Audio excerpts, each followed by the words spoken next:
नमस्कार। सवाल इंडिया में आपका बहुत बहुत स्वागत है। मेरा नाम है अंकित त्यागी। इस वक्त आप एनडीटीवी इंडिया के साथ हैं। शुरुआत कर रहे हैं आज भारत मूल की सुनीता विलियम्स एक बार फिर से अंतरिक्ष जाने के लिए तैयार हैं। वो 7 मई को बोइंग के स्टार लाइनर से इंटरनेशनल स्पेस सेंटर के लिए रवाना होंगी। इस सफर में 26 घंटे का वक्त लगेगा और इस दौरान भी वो अंतरिक्ष में कई प्रयोगों को अंजाम देंगी। वो 8 दिन वहां रहेंगी और 15 मई को वापस लौटेंगी। ये स्टार लाइनर समुद्र में उतरने की जगह धरती पर लौटेगा। वैसे इससे पहले सुनीता विलियम्स 6 महीने अंतरिक्ष में गुजार चुकी हैं। यह उनकी तीसरी यात्रा होने जा रही है। वे दुनिया भर की लड़कियों के लिए एक प्रेरणा स्रोत है, खासकर भारतीय लड़कियों के लिए। दरअसल सुनीता विलियम्स 60 के उन दशकों में पली बड़ी जब अमेरिका और सोवियत संघ के बीच अंतरिक्ष को लेकर एक बड़ी प्रतिस्पर्धा पल रही थी। सोवियत संघ ने अंतरिक्ष में पहला यात्री भेजने का श्रेय हासिल किया, तो अमेरिका ने चांद पर पहले इंसान को उतारने का तमगा हासिल किया। हालांकि वो दौर अब पीछे छूट चुका है। हाल में जब मनुष्य की पहली चंद्रमा यात्रा के 50 साल पूरे हुए, तब कई देशों ने फिर से चंद्रमा के मिशन लॉन्च किए। फिर इन वर्षों में भारत लगातार अंतरिक्ष में कई मिशन चला रहा है। सूचना क्रांति के इस दौर में अंतरिक्ष तक भारत की इस पहुंच का खास मतलब है। सुनीता विलियम्स की यात्रा फिर से भारतीय युवाओं को नए आसमान छूने के लिए प्रेरित कर सकती है। वैसे इस यात्रा में सुनीता विलियम्स के साथ बैरी विलमोर भी उनके साथ जाएंगे।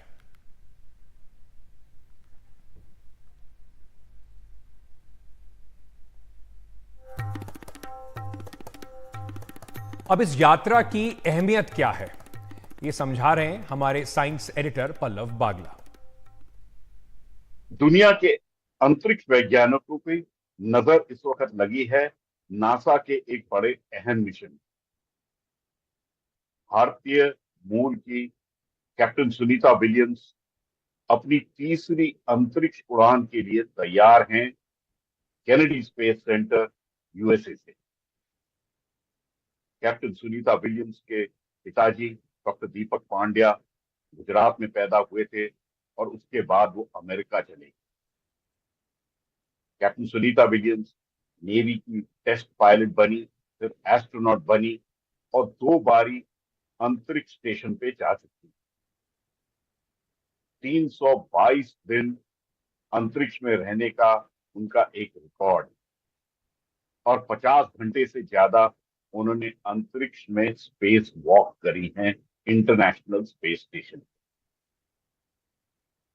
ये जो मिशन है कैप्टन सुनीता विलियम्स का बड़ा अहम है, क्योंकि ये पहली बारी कोई लेडी एक स्पेस क्राफ्ट की टेस्ट फ्लाइट पे होंगी। नासा बोइंग स्टार लाइनर के स्पेस क्राफ्ट को पहली बारी टेस्ट कर रहा है और उसको अंतरिक्ष में भेजने की तैयारी है एटलस 5 रॉकेट से।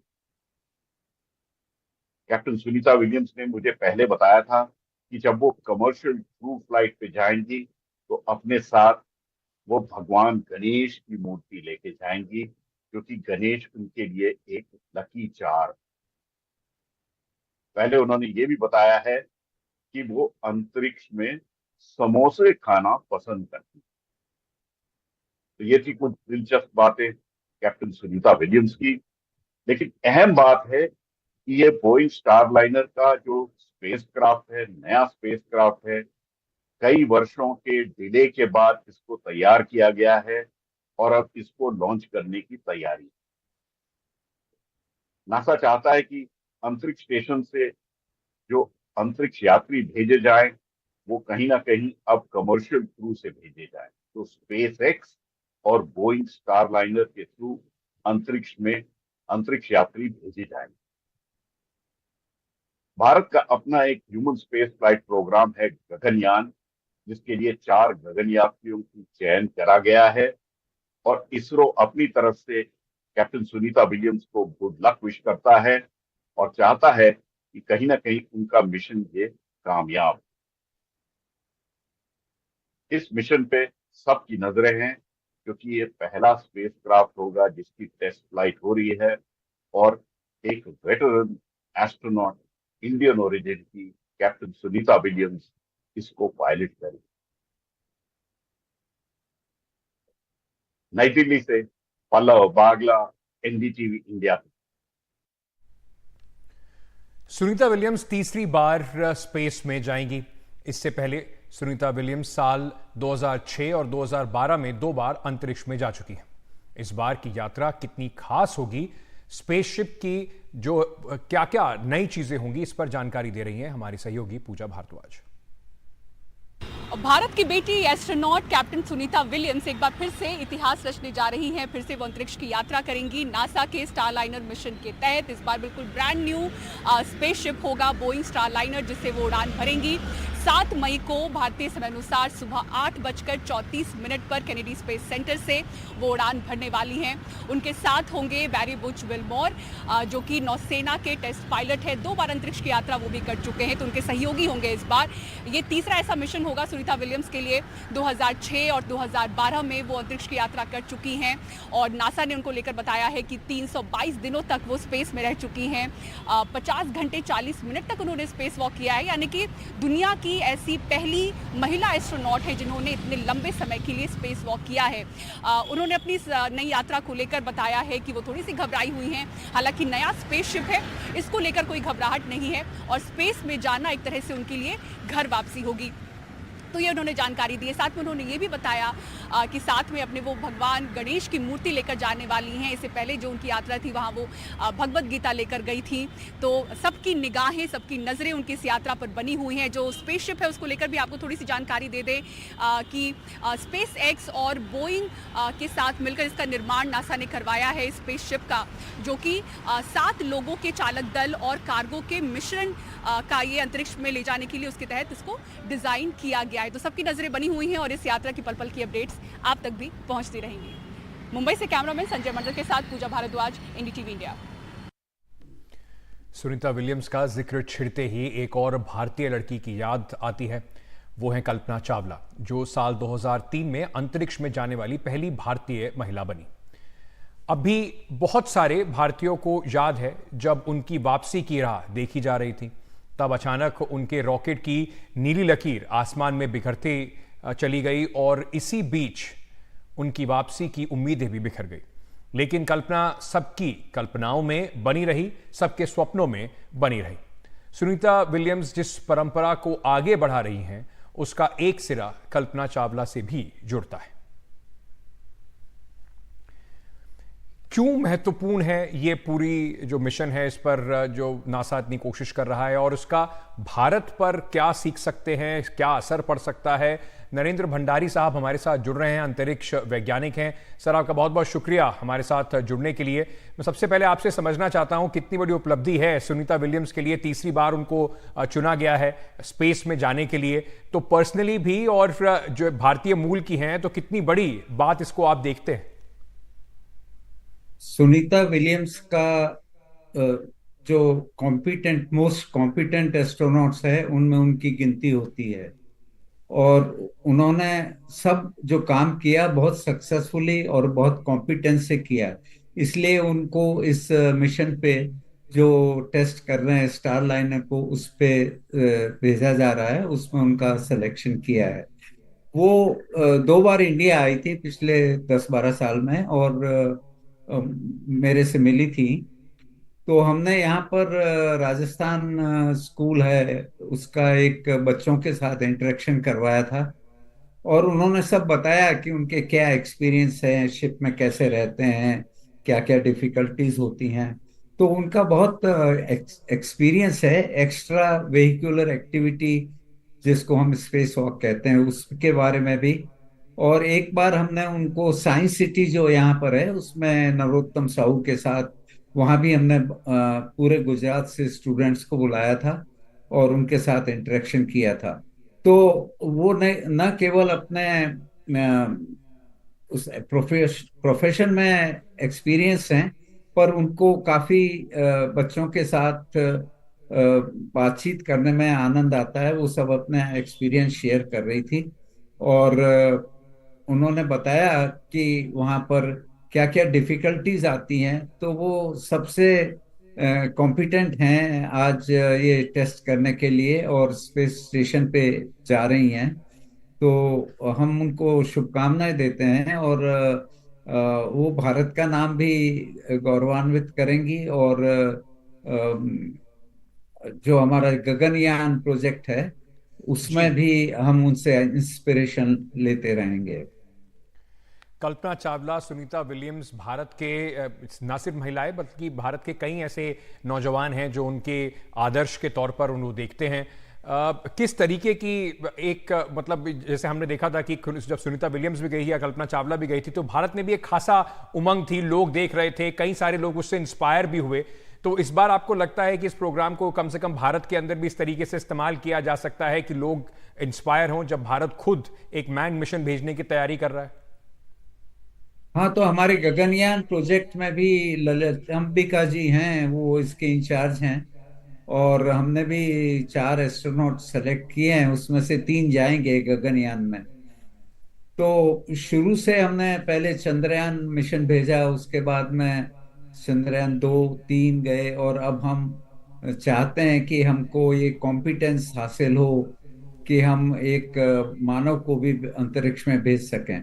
तो शीघ्र ही, शायद इसी साल, एक लो अर्थ ऑर्बिट में हम ये 3 एस्ट्रोनॉट्स को भेजेंगे।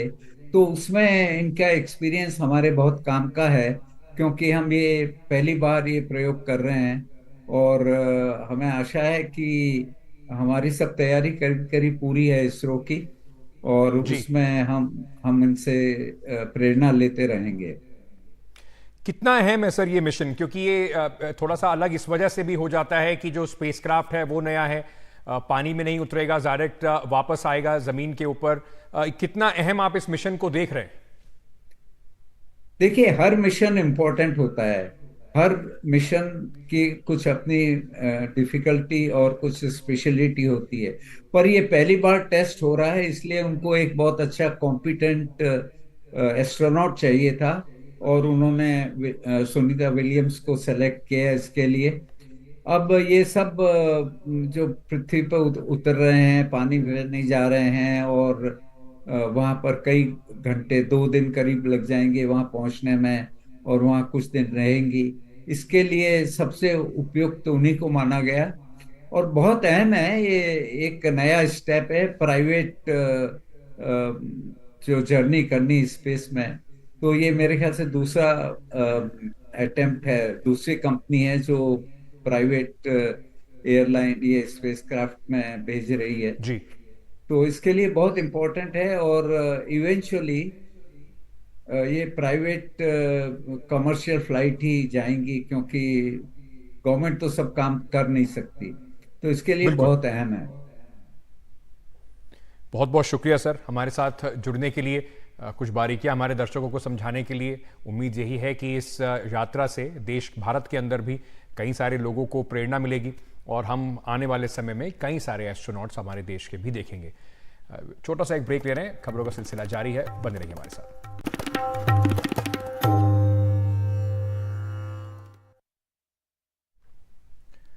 लोकसभा चुनाव के तीसरे दौर के लिए कल 7 मई को मतदान होगा। मंगलवार को 93 लोकसभा सीटों पर वोट डाले जाएंगे। मंगलवार को गुजरात की सभी 25 सीटों पर 26 हैं, एक सीट पर निर्विरोध सूरत में जीत गए हैं। उत्तर प्रदेश की 10, महाराष्ट्र की 11, मध्य प्रदेश की 9, कर्नाटका की 14 सीटों पर मतदान होगा। इसके साथ साथ बिहार की 5, असम और पश्चिम बंगाल की 4-4 सीटों पर मतदान होगा। तीसरे दौर के चुनाव में गुजरात के गांधीनगर, महाराष्ट्र की बारामती सीट, मध्य प्रदेश की राजगढ़ और गुना सीट, विदिशा सीट और उत्तर प्रदेश की मैनपुरी सीट पर सबकी निगाहें टिकी रहेंगी। गांधीनगर सीट से गृह मंत्री अमित शाह, गुना से ज्योतिरादित्य सिंधिया, विदिशा से शिवराज सिंह चौहान और राजगढ़ से दिग्विजय सिंह मैदान में। वहीं महाराष्ट्र की बारामती सीट पर शरद पवार की बेटी सुप्रिया सुले और बहू सुनेत्रा पवार के बीच में सीधा मुकाबला है। चुनाव आयोग के मुताबिक तीसरे दौर में कुल 1352 उम्मीदवार मैदान में हैं। तो चुनाव से अब 24 घंटे का कम समय रह गया है कि किस तरीके का माहौल है, इन राज्यों में, सीधे आपको लिए चलते हैं। जितेंद्र दीक्षित हमारे सहयोगी बारामती से हमारे साथ जुड़ रहे हैं, अनुराग द्वारी भोपाल से हमारे साथ जुड़ रहे हैं और विकास भदौरिया इस वक्त हमारे साथ जुड़ रहे हैं अहमदाबाद से। मैं आपसे ही शुरू करूंगा। जितेंद्र, बारामती सीट पर सबकी निगाहें टिकी हुई हैं। शरद पवार का गढ़ इसको माना जाता है। प्रधानमंत्री ने जिस तरह के अभी भाषण दिए और शरद पवार पे हमला बोला, उसको लेकर एक सिंपैथी जनरेट करने की कोशिश की जा रही है। चाहे राहुल गांधी हो इंडिया अलायंस के, चाहे एनसीपी शरद पवार के लोग बार बार ये कह रहे हैं कि देखिए किस तरीके की भाषा का इस्तेमाल हुआ है। तो क्या इस महत्वपूर्ण जो पूरी लड़ाई है, इसमें आपको अभी तक जमीन पर माहौल नजर आ रहा है? देखिए, कहने को तो ये लड़ाई जो है शरद पवार की बेटी सुप्रिया सुले और अजीत पवार की पत्नी सुनेत्रा पवार के बीच है, लेकिन ये असली लड़ाई है शरद पवार और उनके भतीजे अजीत पवार के बीच। और दोनों ही खेमे एड़ी चोटी का जोर लगा रहे हैं। शरद पवार के सामने ये चुनौती है कि साल 2009 से लगातार उनकी बेटी सुप्रिया सुले इस सीट से सांसद रही हैं और इस बार भी वो सीट उनकी बरकरार रहे।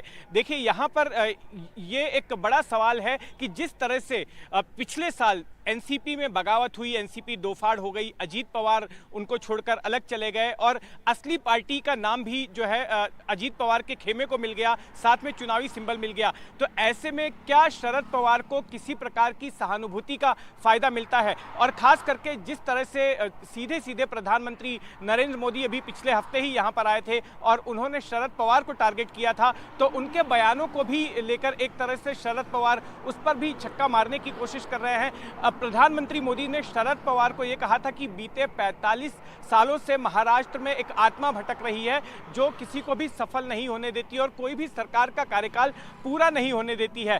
इस पर शरद पवार ने अपना बयान दिया कि जी हां, उनकी आत्मा भटकती है, लेकिन महाराष्ट्र के लोगों के लिए, महाराष्ट्र के किसानों के लिए, और खास करके यहाँ पर किसानों की बात इसलिए अहम हो जाती है क्योंकि कल जो 11 सीटों पर चुनाव होने वाले हैं महाराष्ट्र में, उसमें से 7 सीटें ऐसी हैं जो कि महाराष्ट्र के शुगर बेल्ट में आती हैं, जहां पर बड़ी आबादी गन्ना के किसानों की है। और महाराष्ट्र के अगर ग्रामीण इलाकों की बात करें तो 45% ग्रामीण इलाकों की इनकम जो है इसी शुगर बेल्ट से होती है। तो ये काफ़ी अहम होगा यहाँ पर ये जो टकराव है।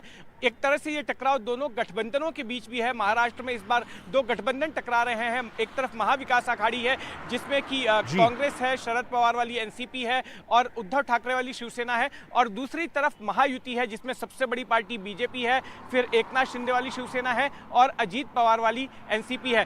तो ये बारामती की सीट तो अहम है ही, सबकी नजरें इस पर तो टिकी हुई हैं। इसके अलावा दो और भी अहम सीटें हैं महाराष्ट्र की जिसमें कि बड़ा टकराव होने जा रहा है।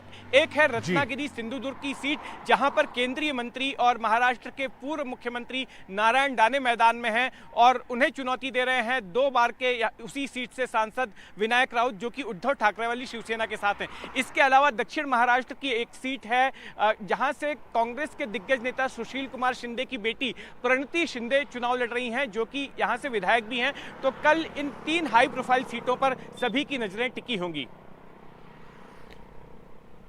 जी, हमारे साथ बने रहिए। अनुराग द्वारी भोपाल से इस वक्त हमारे साथ हैं। अनुराग, भोपाल में मिशन 29 को लेकर भारतीय जनता पार्टी आगे बढ़ रही है। दिग्विजय सिंह अपनी साख एक बार पुराने अपने गढ़ पे वापस पहुंच गए। कुछ दिन पहले आपने उनका इंटरव्यू भी किया, उन्होंने कहा कि आखिरी चुनाव है। किस तरीके का माहौल बन रहा है? साथ में गुना में ज्योतिरादित्य सिंधिया और विदिशा से शिवराज सिंह चौहान। बिल्कुल अंकित, और देखिए दो दिलचस्प बातें ये हैं। पहली तो ये कि 2 पूर्व मुख्यमंत्री चाहे शिवराज सिंह चौहान हो जो विदिशा से लगभग 20 साल बाद चुनाव लड़ रहे हैं, और दूसरे जो दिग्विजय सिंह हैं पूर्व मुख्यमंत्री कांग्रेस के, ये राजगढ़ से लगभग 33 साल बाद चुनाव लड़ रहे हैं। और 9 कुल सीटें हैं, ज़्यादातर सीटें ग्वालियर चंबल की हैं।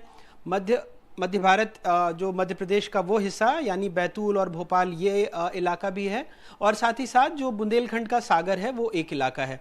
अब दिलचस्प इतना हो गया है कि ठीक एक दिन पहले सागर पूरे ज़िले से जो इकलौती बीनागंज से कांग्रेस की विधायक थी वो बीजेपी में शामिल हो गई हैं। यानी 37-38 दिनों में 3 कांग्रेस के मौजूदा विधायक बीजेपी में आ गए हैं। तो सागर जिले से पूरी तरह कांग्रेस साफ हो गई है।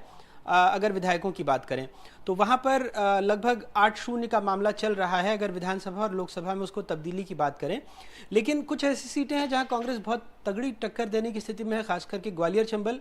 मुरैना की बात करें तो हाल में हुए विधानसभा चुनाव में 3 सीटें बीजेपी जीत पाई थी और 5 सीटें कांग्रेस के खाते में गई थी, यानी कांग्रेस वहां मजबूत नजर आ रही है उम्मीदवार के हिसाब से भी।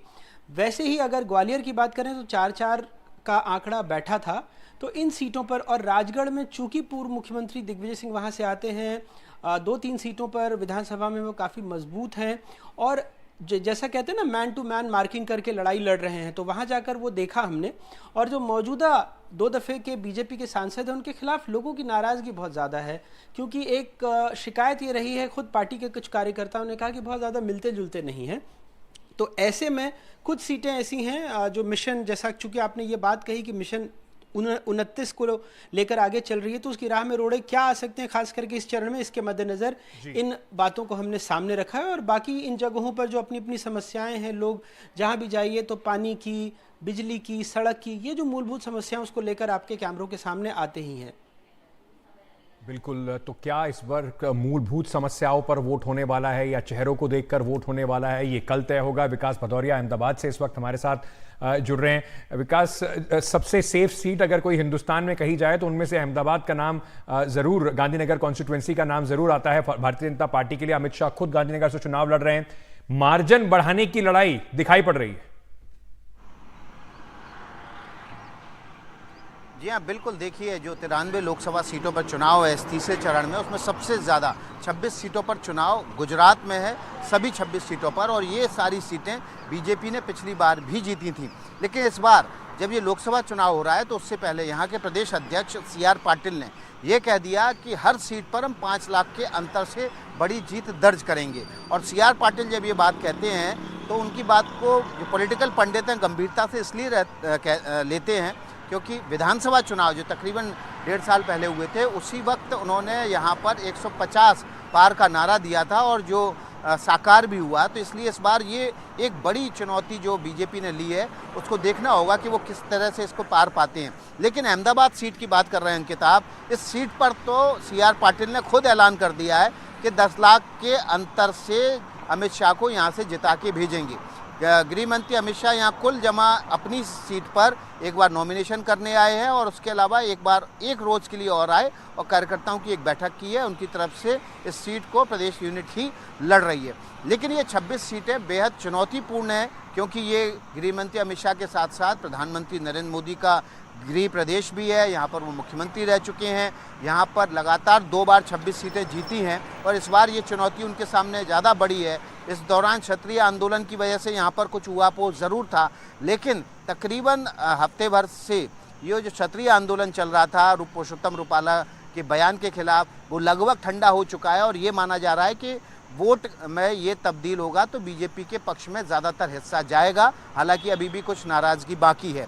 लेकिन यहाँ से देखिए, कई केंद्रीय मंत्री भी चुनाव लड़ रहे हैं। गृह मंत्री अमित शाह के अलावा पोरबंदर से मनसुख भाई मांडविया चुनाव लड़ रहे हैं, वो राज्यसभा से जीतते रहे थे, अब पहली बार लोकसभा चुनाव लड़ रहे हैं। इसके अलावा राजकोट से पुरुषोत्तम रुपाला चुनाव मैदान में है, उनकी सीट उनके लिए सेफ है, लेकिन उनके एक बयान की वजह से 5 सीटें जो हैं वो कांग्रेस वहाँ पर लड़ाई में आ गई है। हालांकि वोटिंग के बाद जब EVM खुलेगा तभी पता चलेगा कि वहाँ पर वाकई में वो लड़ाई में थी भी या नहीं। तो ये बहुत ही अहम इलाका और 93 में से 26 सबसे बड़ा चंक जो है इसी गुजरात से अंकित आएगा। बिल्कुल, और इसी गुजरात से आपको सबसे पहले वो खबर भी आई थी कि सूरत में किस तरीके से ऑपोजिशन जो है बिल्कुल साफ ही हो गई। कुछ लोगों ने विड्रॉ कर लिया, कांग्रेस के कैंडिडेट का नामांकन जो है और उसको खारिज कर दिया गया। कुल मिलाकर भारतीय जनता पार्टी के लिए गुजरात का जो गढ़ है वो अभी भी काफी मजबूत दिखाई पड़ रहा है। बहुत बहुत शुक्रिया आप तीनों का हमारे साथ जुड़ने के लिए। अलग अलग राज्यों से ये जमीनी जो थोड़ी सेंस है, क्या वहां की बारीकियां हैं, दर्शकों तक पहुंचाने के लिए। छोटा सा एक ब्रेक, वापस आ रहे हैं।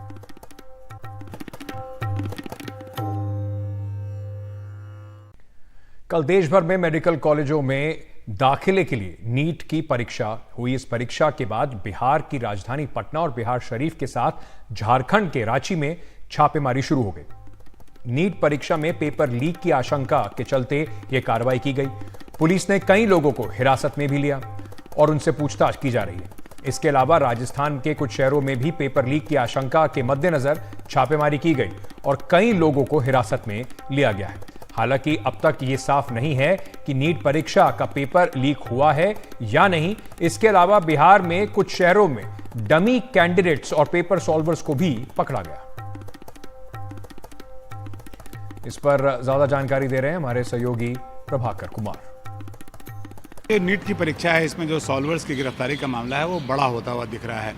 अभी तक जो हमारे पास जानकारी आई है उसमें जो स्टूडेंट्स थे वो सॉल्वर के रूप में, मेडिकल कॉलेज के जो स्टूडेंट थे वो सॉल्वर के रूप में गिरफ्तार किए गए हैं, जो दूसरों के नाम पे बैठ के परीक्षा दे रहे थे। और वो जिनकी गिरफ्तारी हुई है वो मेडिकल कॉलेज के स्टूडेंट्स, अलग अलग मेडिकल कॉलेज में पार्ट 1, पार्ट 2, पार्ट 3 के स्टूडेंट्स थे, जिन्होंने ऑलरेडी परीक्षा निकाली हुई थी और जिनके पास पूरी परीक्षा की जानकारी थी और उन्होंने पूर्व में परीक्षा निकाली हुई थी। वो वैसे विद्यार्थियों के बदले बैठ के सॉल्व कर रहे थे क्वेश्चन पेपर जो परीक्षा में अपीयर हो रहे थे, और उनकी गिरफ्तारी हुई है। 7 के आसपास गिरफ्तारी पटना पुलिस कंफर्म कर रही है। यहाँ पर पटना में FIR इस पर दर्ज किया गया है। लेकिन क्या इसका पेपर भी लीक हुआ था, क्या इसका पेपर लीक भी नीट का किया गया था, इसके बारे में पुलिस अभी कोई पुख्ता जानकारी नहीं दे रही है। हमें जो बताया गया सूत्रों के मुताबिक उसमें पुलिस इस मामले पर तहकीकात कर रही है कि क्या जो नीट की जो परीक्षा थी उसके पेपर को लीक किया था इसी गिरोह ने, क्योंकि ये एक पूरा संगठित गिरोह है। और बिहार में पूर्व में भी जब जब परीक्षाएं हुई हैं तब तक बहुत बार ये सॉल्वर के का मामला आया है, पेपर लीक का मामला आया है। बिहार के लिए ये कोई नई बात नहीं है, लेकिन इस वाले मामले में सॉल्वर की गिरफ्तारी हुई है। सॉल्वर 7 पकड़े गए हैं जो दूसरों के नाम पर बैठ के परीक्षा दे रहे थे। लेकिन जो पेपर लीक का मामला है उसकी कंफर्मेशन अभी तक पटना पुलिस नहीं दे रही है। हमारी जो जानकारी है उसमें जो SIT टीम लगी हुई है वो इस पर जांच कर रही है और उसके बाद ही इस पर क्लियर हो पाएगा कि क्या इस परीक्षा में भी पेपर लीक का मामला पाया गया। वहीं राजस्थान के बाड़मेर और भरतपुर में नीट परीक्षा में नकल कराने वाले एक गिरोह का भांडाफोड़ हुआ है। बाड़मेर में एक डमी कैंडिडेट पकड़ा गया जो अपने छोटे भाई की जगह परीक्षा दे रहा था। वो खुद MBBS का छात्र है। कल परीक्षा के दौरान डमी कैंडिडेट का शक होने पर परीक्षा केंद्र में पुलिस को बुलाया गया। मौके पर पुलिस पहुंची और आरोपी को हिरासत में ले लिया और उससे पूछताछ की जा रही है। उधर भरतपुर में नीट परीक्षा में नकल कराने के मामले में 6 लोगों को गिरफ्तार किया गया है। पकड़े गए गिरोह के 3 आरोपी अजमेर मेडिकल कॉलेज के छात्र हैं। बताया जा रहा है कि इन सभी डमी कैंडिडेट्स ने को 10 लाख रुपए में परीक्षा देने का सौदा जो है वो किया गया था। पुलिस कुछ और लोगों को हिरासत में लेकर पूछताछ कर रही है।